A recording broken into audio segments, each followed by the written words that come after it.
جس بازار میں میری دکان ہے اس کی ملحقہ گلی میں ایک نوجوان لڑکا بڑا تیز اور ہوشیار ہے۔ اکثر میرے ساتھ مجلس رہتی ہے۔ ایک روز مسکراتا ہوا آیا اور کہنے لگا، چچا چاول کھاؤ گے؟ میں نے پوچھا کس خوشی کی؟ کہا یہ نہ پوچھو، بس ہاں کر دو۔ میں ہنس کر خاموش ہو گیا۔ دوسرے روز وہ پلیٹ بھر کر گرم گرم چاول لے آیا تو میں نے پھر جب دوبارہ پوچھا کہ آپ تو بتا دی تو کہنے لگا، چچا تم چاول کھاؤ اور یہ بتاؤ کہ کتنے مزیدار ہیں۔ خیر میں نے اصرار نہیں کیا اور بات آئی گئی ہوئی۔ تقریباً مہینہ یا سوا مہینہ بعد پھر آیا اور کہنے لگا، آج تو پلاؤ اور زرداد دونوں کھلاؤں گا، کہو منظور ہے؟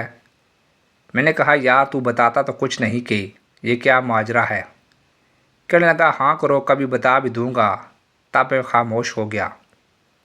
اس کے 2-3 دن بعد میں نے اسی گلی میں دیگیں کھڑکتی اور قوالی سنی، شامیانے لگے دیکھے اور خاصی رونق نظر آئی۔ میں نے زیادہ دلچسپی نہ لی۔ پھر شام کو وہی نوجوان ہنستا ہوا آیا، ہاتھ میں ٹرے، زردے اور پلاؤ کی پلیٹیں خوشبو سے معمور۔ بولا لے چچا موج کر۔ میں نے انکار تو کیا کرنا تھا، صرف وعدہ یاد دلایا تو کہنے لگا بس ذرا چند دن صبر کر۔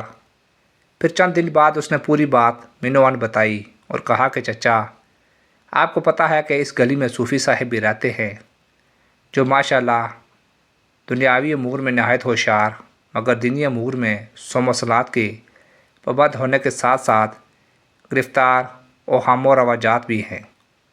اگرچہ خود بھی دم درود کرتے تھے اور اپنے شہر کے انجمن کے جنرل سیکرٹری بھی تھے۔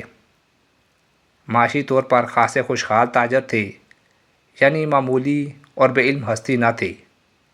ایک دن ہم چند لڑکوں نے شغل بنایا اور میرے ذمہ لگایا تو میں نے اس سکیم کے مطابق ایک کاغذ لے کر اس پر خانے بنائے اور مختلف اعداد اور اوٹ پٹانگ الفاظ اور تاریخ لکھ کر درمیان میں ان صوفی صاحب کا نام لکھ دیا اور ان کے سونے کے بعد گلی کے اوپر سے ان کے مکان کے صحن میں پھینک دیا۔ سردی کے دن تھے، صفائی کرنے والی عورت نے اٹھا کر دکھایا اور صوفی صاحب کو علم ہوا تو وہ بھی گھبرائے ہوئے گھر آئے۔ ہندسوں اور اوٹ پٹانگ تحریر کی تو خدا جانے انہوں نے کیا تعبیر کی، مگر اپنا نام دیکھ کر تو بس سٹپٹا ہی گئے کہ کسی دشمن نے میری ذات کو نشانہ بنایا ہے۔ لہٰذا اس کا توڑ کرنے کے لیے دیگر عملیات کے ساتھ ایک دیگ چاولوں کی بھی پکائی اور ساری گلی میں تقسیم کی تو ہمارے گھر بھی لازماً چاول آنے تھے۔ چنانچہ چاول آئے اور آپ کو بھی ہم نے کھلائی۔ پھر جب ہماری یہ پہلی کوشش پوری طرح کامیاب ہو گئی اور ہم پر کسی کو شک تک نہ ہوا تو ہمارا حوصلہ بڑھا اور ہم نے اس سے وسیع اسکیم بنائی تاکہ اچھی قسم کی پرتکلف غذا کھائی اور کھلائی جائے۔ حسب سابق یہ خدمت بھی میرے سپرد ہوئی اور ہم نے اس کے اخراجات کے لیے 5 روپے چندہ بھی کر دیا۔ تب میں نے کسائی سے بکرے کی سیری خریدی اور اس پر مزید سرخ رنگ ڈالا تاکہ زیادہ خون آلود اور خوفناک نظر آئے، اور ساتھ ہی ایک تعویذ لکھ کر ٹانک دیا، مگر اضافہ یہ کیا کہ سرخ روشنائی سے لکھا کہ خون سے تحریر شدہ معلوم ہو۔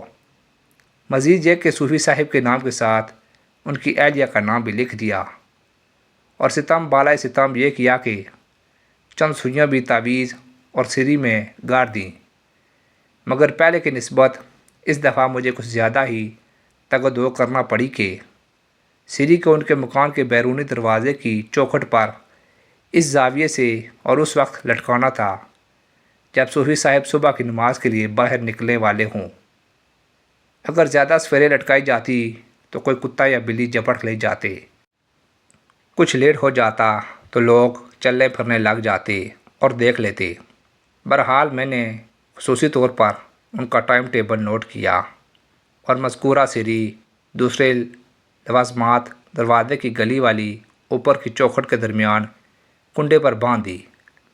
پھر ہماری توقع کے عین مطابق صوفی صاحب نماز کے لیے باہر نکلے تو دروازہ کھولتے ہی مذکورہ سری ان کے سر مبارک سے ٹکرائی۔